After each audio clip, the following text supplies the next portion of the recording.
যেদিন আকাশ গলিত ধাতুর মতো হবে, কোন অন্তরঙ্গ বন্ধু, কোন প্রাণের চাইতে প্রিয় বন্ধু কেউ কারো কোনো খবর নেবে না।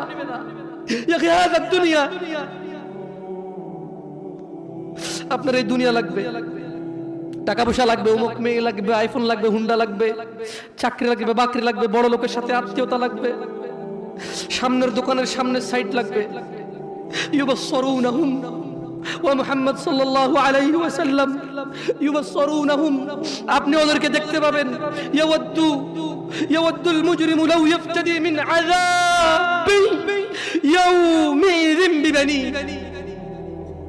তাদেরকে করা হবে, এই অন্তরঙ্গ বন্ধুগুলোকে করা হবে একজনকে আরেকজন থেকে দৃষ্টিগোচর, একজন আরেকজন থেকে পালাবে, সরে পড়বে, ছিটকে পড়বে, একজন যাতে আরেকজনকে না দেখে সেদিন এই ব্যবস্থা করা হবে। সেদিন আপনি মুহাম্মদ সাল্লাল্লাহু আলাইহি সাল্লাম অপরাধীদেরকে দেখবেন, সে শাস্তির বদলে, আল্লাহর আযাবের বদলে, আল্লাহর গজবের বদলে, আল্লাহর শাস্তির বদলে, আল্লাহর দণ্ডের বদলে এই অপরাধী, বেনামাজি, ঘুষখোর, সুদখোর, মারামারি, দখলদারি, চুগলখোর